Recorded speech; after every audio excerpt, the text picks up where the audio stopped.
जय हिंद। Welcome back to my YouTube channel formula fusion. और आज हम स्टार्ट करने वाले हैं अपना नया chapter number 4 class 10 CBSE maths का chapter number 4 quadratic equation. Very important chapter और इससे हर साल सीबीएसई 5 मार्कर क्वेश्चन पूछती है और इस साल भी I can say with my experience इस साल का भी 5 मार्कर क्वेश्चन quadratic equation से ही आएगा। So please watch this video till the end. You will get to know how to solve quadratic equations. चलिए शुरू करते हैं। तो सबसे पहले हम अपने सिलेबस में देख लिया हमारे सिलेबस में क्या क्या है। सिलेबस में दो तीन चीजें हैं, कई सारी चीजें इस बार सीबीएसई के स्टैंडर्ड सिलेबस से रिड्यूस हो गई हैं। So please watch them carefully. See first of all is to write the quadratic equation in standard form. उसके बाद to solve the quadratic equation by factorization method and quadratic formula, and then we have relationship between discriminant and nature of roots, and then we have word problems. So all in all we have 3 to 4 topics, very small chapter, not a very small chapter but a quite a small chapter and very important chapter. चलिए सबसे पहले है what is a quadratic equation। तो quadratic equation is the equation in the form ax square plus bx plus c is equal to 0 where a cannot be zero.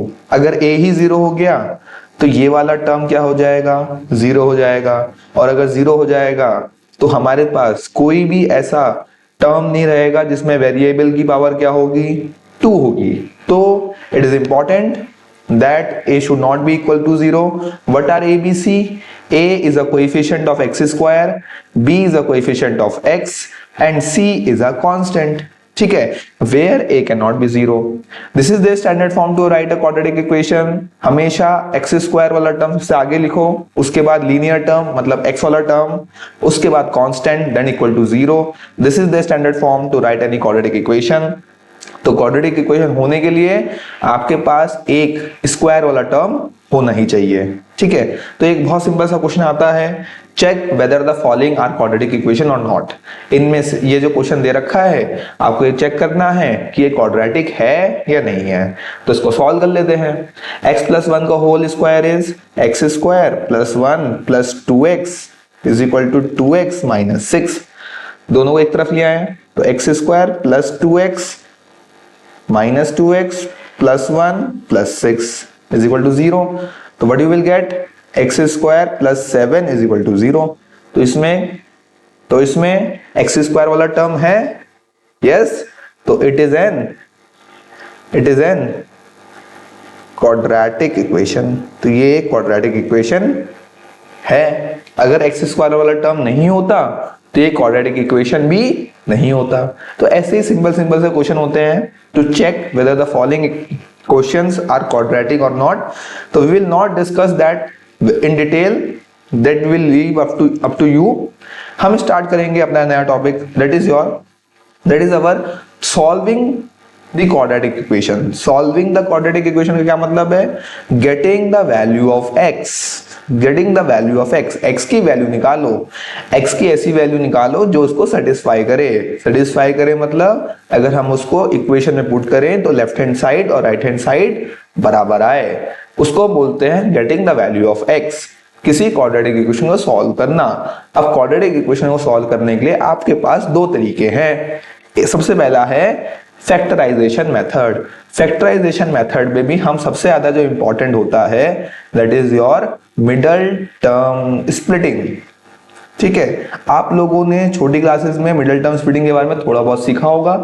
अगर किसी को आता है बहुत अच्छी बात है, किसी को नहीं आता है तो वीडियो ध्यान से देखे। जैसे पहला क्वेश्चन है, क्या है, find the roots of the quadratic equation x square minus 8x minus 20 is equal to 0। इस क्वाड्रेटिक इक्वेशन के क्या निकालो, इस क्वाड्रेटिक इक्वेशन के रूट्स निकालो। अब बेटा रूट्स निकालो इसका मतलब इसको सॉल्व करो इसका मतलब x की वैल्यू निकालो। क्या बोला है, फैक्टराइजेशन मेथड से ही निकालो, मतलब कि फैक्टराइजेशन करके। फैक्टराइजेशन में भी क्या करना है हमें, इसका मिडल टर्म स्प्लिटिंग। क्या करना है, इसका करना है मिडल टर्म स्प्लिटिंग। अब बेटा मिडल टर्म स्प्लिटिंग करने के कुछ रूल्स हैं that you have to follow। सबसे पहला रूल क्या है कि आपकी जो क्वाड्रेटिक इक्वेशन है वो स्टैंडर्डाइज तरीके से लिखी होनी चाहिए, मतलब स्टैंडर्ड फॉर्म में लिखी होनी चाहिए, जो कि है सबसे पहले एक्स स्क्वायर वाला टर्म, उसके बाद उसके बाद लीनियर टर्म, मतलब इसकी पावर 1 हो, फिर उसके बाद कांस्टेंट। अब आपको क्या करना है, जो आपका कांस्टेंट है इसका मल्टीप्लाई करना है एक्स स्क्वायर के कोएफिशिएंट के साथ। मतलब आपने किसको 20 को किससे मल्टीप्लाई करा, 20 को 1 से मल्टीप्लाई करा, कितना आया 20। अब 20 के करने फैक्टर्स, 20 के फैक्टर्स करें, 2 10 are 20, 2 5 are 10, 5 1 are 5। अब इस तरीके से फैक्टर करने हैं कि इस वाले केस में माइनस करके 8 आ जाए। माइनस करके क्यों बेटा, ये ध्यान रखना जो भी कांस्टेंट के आगे जो साइन लगा है ना, वही साइन होना चाहिए, वही ऑपरेशन आपको करना है। यहां पे क्या साइन लगा है, यहां पे माइनस का साइन लगा है, तो हम इस तरीके से इसको डिस्ट्रीब्यूट करेंगे कि हमारा माइनस करके माइनस का 8 आ जाए, माइनस करके माइनस का 8 आ जाए। तो मुझे दिख रहा है अगर मैं 5 2 जा एक साथ ले लूं और 2 8, 5 2 जा 10 और 2, 10 माइनस 2 इज 8। बस क्या करते हैं, माइनस का 10 ले लेते हैं, प्लस का 2 ले लेते हैं, ताकि माइनस का 8 आ जाए, है ना। हो तो माइनस ही रहा है, हो तो माइनस ही रहा है। तो इस माइनस 8x को मैं क्या लिख सकता हूं, माइनस का 10x प्लस का 2x माइनस का 20 इज इक्वल टू 0। अब क्या करना है, अब कॉमन लेना है, इन दोनों में से x common, that is x minus 10, इन दोनों में से 2 common, again x minus 10 is equal to 0। कितना आएगा, x minus 10 into x plus 2 is equal to 0। अब क्या करेंगे, या तो x माइनस 10 0 के बराबर, तो x की वैल्यू 10, या फिर x प्लस 2 0 के बराबर, तो x की वैल्यू माइनस 2। आ गई x की values. This is the way to solve the quadratic equation using factorisation method. ठीक है, जिसको नहीं आया वो नेक्स्ट क्वेश्चन देखे। अब नेक्स्ट क्वेश्चन क्या है, next is again find the roots of the quadratic equation. X square minus 11x upon 4 plus 15x upon 8 is equal to 0। Quadratic equation है, इसके रूट्स निकालने हैं। रूट्स निकालने के सबसे सीधा तरीका क्या है, बाय मिडिल टर्म स्प्लिटिंग। अब बेटा मिडिल टर्म स्प्लिटिंग तो हम कर लेते हैं, मगर ये चीज क्या है, फ्रैक्शन में है। मैंने आपको पिछली वीडियोस में बता रखा है कि अगर मेरी पिछली वीडियोस आपने देखी होंगी, मैंने बोला है कि अगर इक्वेशन आपको गंदी दिखाई दें तो एलसीएम ले लो, एलसीएम ले लो। 8 एलसीएम कितना आएगा, यहाँ पे आएगा 8x स्क्वायर, 8 को 4 से डिवाइड किया 2, 11 2 22x mine plus this should be 15, this should be 15, मैंने 15x लिख दिया by mistake, it should be 15, ये 15 होना चाहिए। 15 इज इक्वल टू 0, 8 मल्टीप्लाई में भेज दें 0 के साथ, दैट विल बी 0। तो ये आ गया 8x square minus 22x plus 15 is equal to 0। अब क्या बताया, कांस्टेंट और एक्स स्क्वायर के कोएफिशिएंट को मल्टीप्लाई करो, तो 15 8 जा इज 120। अब 120 के फैक्टर्स करने हैं कि इस वाले केस में प्लस करके 22 आ जाए, क्योंकि कांस्टेंट के आगे कौन सा साइन लगा है, प्लस का, प्लस करके क्या आ जाए, माइनस का 22 आ जाए। देखते हैं चलो, 2 6 जा 12, 2 3 जा 15, 3 5 1। अब इसके फैक्टर्स करने हैं, किस तरह से फैक्टर करने हैं कि क्या आ जाए, प्लस करके माइनस का 22 आ जाए। ठीक है, तो हमें दिख रहा है क्या करना चाहिए, 2 3 6 नहीं, 2 2 जा 4, 4 2 जा 8, ओके नहीं, 2 2 जा 4, 4 3 12, हाँ देखो 2 2 जा 4, 4 3 12 और 2 5 जा 10, 12 और 10 आ रहा है प्लस करके 22, पर हमें क्या चाहिए, माइनस का 22। मैं दोनों के माइनस का ले लेता हूं, ताकि we know that minus minus is also plus, minus minus भी प्लस ही होता है, वो तो प्लस ही रहा है ना, at the end of the day operation तो प्लस का ही हो रहा है। तो इस माइनस के 22 को हम लिख सकते हैं minus 12x minus 10x plus 15 is equal to 0। इन दोनों में से 4x कॉमन, क्या बचेगा अंदर, 2x माइनस 3। इन दोनों में से माइनस का 5 कॉमन, क्या बचेगा अंदर, 2x माइनस 3। बेटा जब आप फैक्टराइजेशन में मिडिल टर्म स्प्लिटिंग कर रहे हैं और आपको चेक करना है कि आप सही कर रहे हो, तो ये देख लो क्या इन दो ब्रैकेट में सेम चीज आ रही है। दोनों ब्रैकेट में 2x माइनस 3 आ रहा है मेरे इस क्वेश्चन में, इसका मतलब मैं सही कर रहा हूं, इसका मतलब मैं सही कर रहा हूं, that is 2x minus 3 4x minus 5 is equal to 0। अब या तो हम क्या कहेंगे 2x माइनस 3 0, यहां से x की वैल्यू आ गई 3/2, या फिर 4x माइनस 5 0, यहां से x की वैल्यू आ गई 5/4। ठीक है, तो दो वैल्यू आ रही हैं, दो वैल्यू आनी चाहिए। ऑलवेज क्वाड्रेटिक इक्वेशन वाले क्वेश्चन में दो वैल्यू आनी चाहिए, दो वैल्यू आ रही है, x equal to 3/2 and x equal to 5/4। I hope you are getting it right. चलो नेक्स्ट टाइप का क्वेश्चन। अब यहाँ रूट आ गए। अब बेटा मैंने जो देखा है अभी तक के अपने एक्सपीरियंस में, जब भी क्वेश्चन में रूट आ जाते हैं तो बच्चों को लग जाता है डर, पता नहीं किस बात का डर। बेटा करना वो ही है, कुछ नया नहीं करना है। ठीक है, क्या कर रहे थे अभी तक, एक्स स्क्वायर के कोएफिशिएंट को कांस्टेंट से मल्टीप्लाई कर रहे थे, तो 4√3 को 2√3 से मल्टीप्लाई कर दें। जब रूट वाले मल्टीप्लाई होते हैं तो उसमें क्या होता है, बाहर बाहर वाले मल्टीप्लाई, अंदर अंदर वाले मल्टीप्लाई। तो 4 2 जा 8, √3 इंटू √3 इज 3, 8 3 जा 24। अब 24 के कर लेते हैं फैक्टर इस तरह से करने हैं कि माइनस करके 5 आ जाए, है ना, यही करना है, यही करेंगे। 12 6 3 3, तो दिख रहा है मेरे को 2 2 जा 4, 4 2 जा 8 और 3, एक 8 minus 3 is 5, 8 minus 3 is 5, plus का 5 चाहिए, तो मैं इस 5x को लिख सकता हूं 8x माइनस का 3x माइनस का 2√3 इज इक्वल टू 0। यस। अब इन दोनों में से 4x कॉमन, एक्स स्क्वायर है ना ये, 4x कॉमन, क्या बचेगा अंदर, √3x प्लस 2।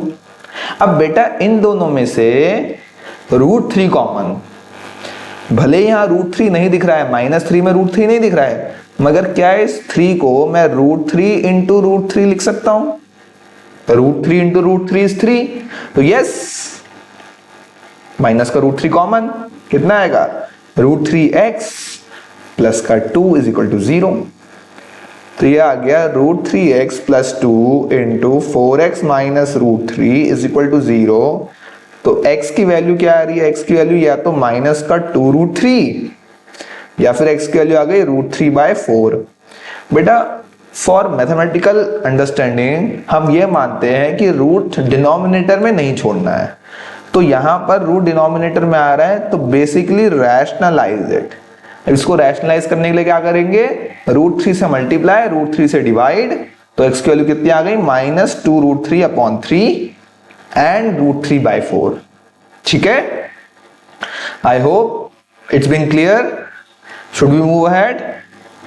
ओके, चलो नेक्स्ट टाइप का क्वेश्चन क्या है, find the positive roots of the equation, quadratic equation 1/x minus 3 plus 1/x plus 5 is equal to 1/3। अब बेटा इस क्वेश्चन में तो इक्वेशन क्वाड्रेटिक दिख ही नहीं रही है, नहीं दिख रही है ना, तो बेटा पहले इसको सॉल्व करके हमें इसको क्वाड्रेटिक बनाना पड़ेगा। ठीक है, अब सॉल्व करने के लिए अब इसमें क्या लेंगे, एलसीएम। जब भी आपको वेरिएबल वाले क्वेश्चंस में डिनोमिनेटर्स में वेरिएबल दिखे और आपको दिक्कत हो रही है एलसीएम लेने की, तो आप क्या करो, दोनों को मल्टीप्लाई करके लिख दो।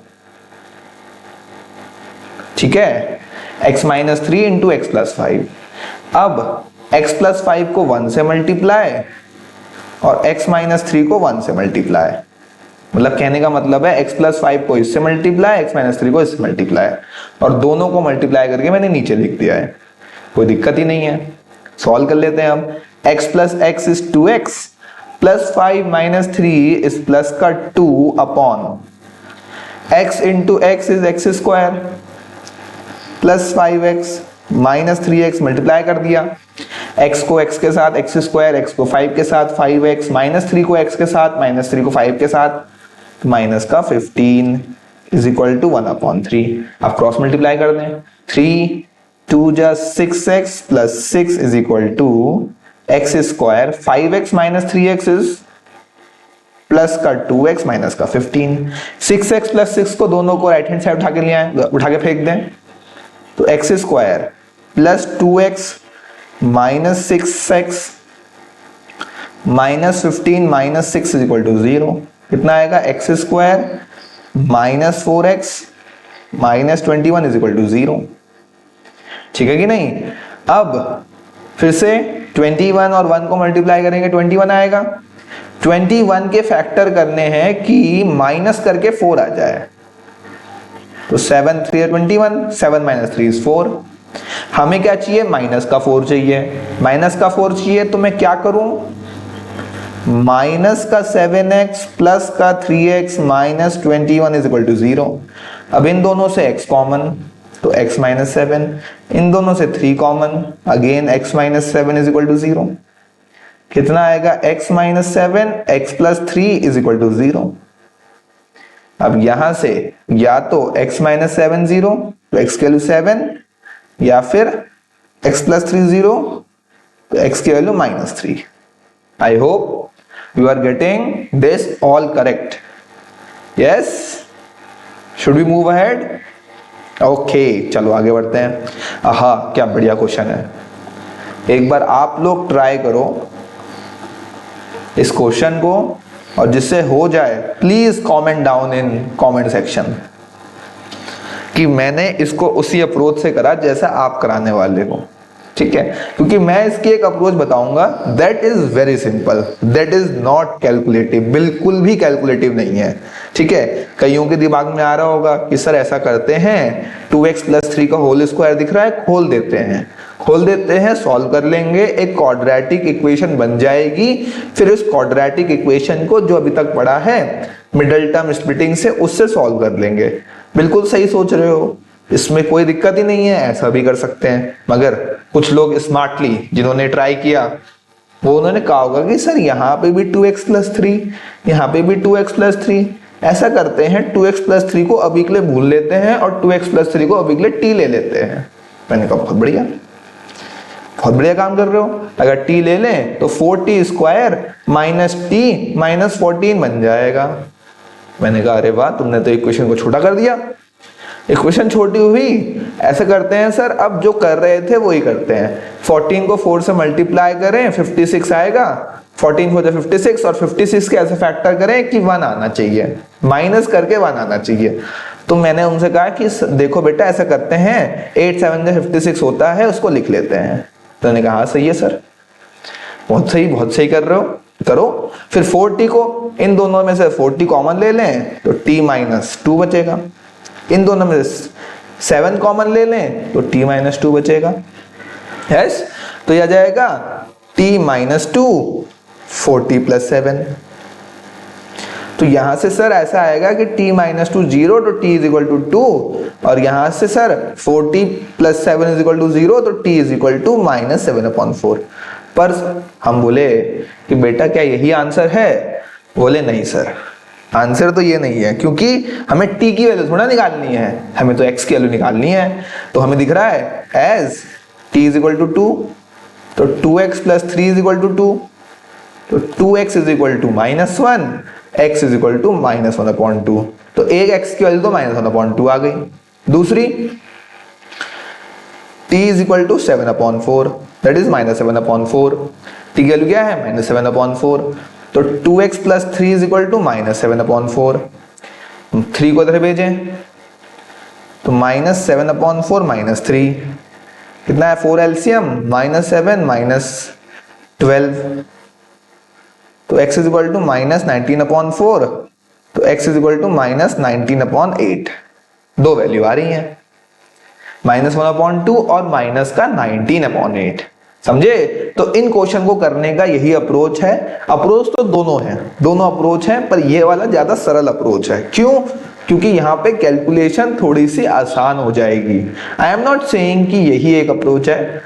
अगर आपको लगता है कि आपको इसको खोलना चाहिए तो खोल सकते हो, we don't have any problem. Please do that calculation carefully. बस वो कैलकुलेशन को ध्यान से करना, तो वो भी आंसर माइनस 1/2 और माइनस का 19/8 ही आएगा।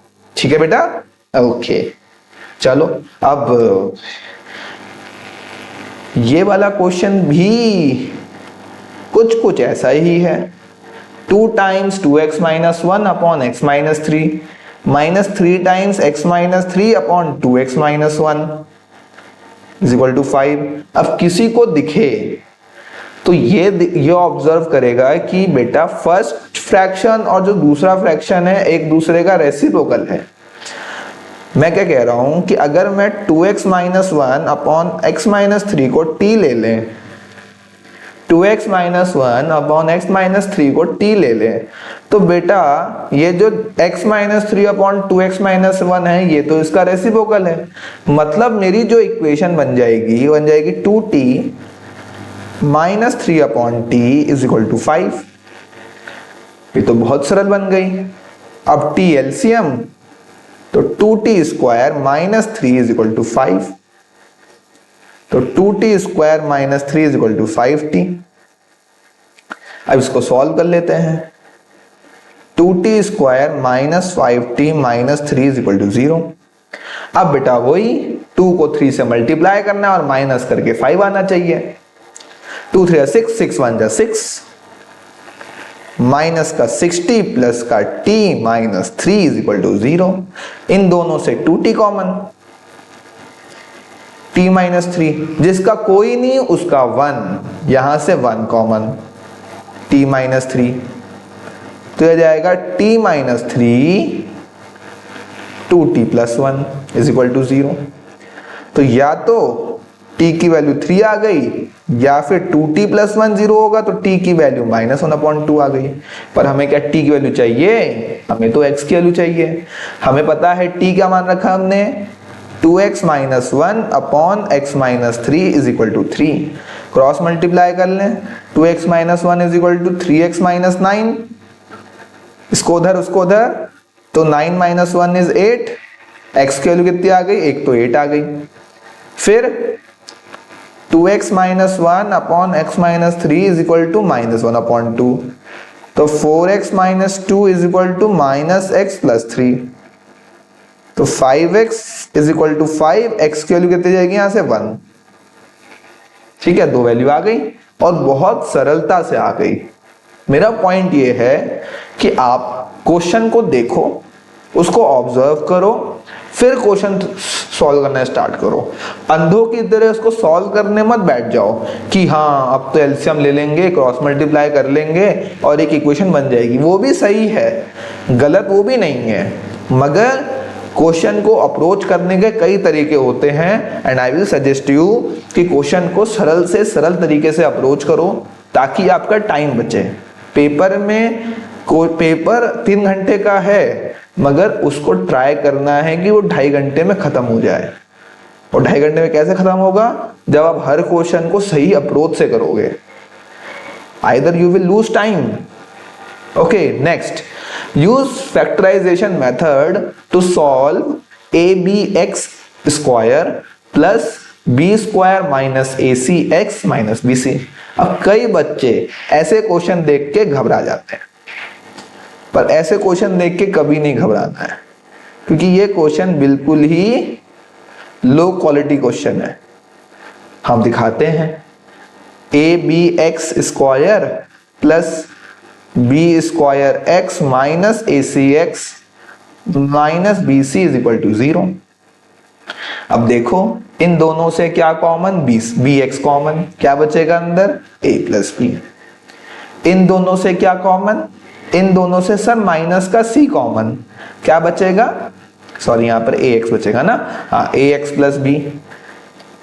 सर दोनों ब्रैकेट में सेम चीज आ गई, आ गई, तो ax plus b into bx minus c।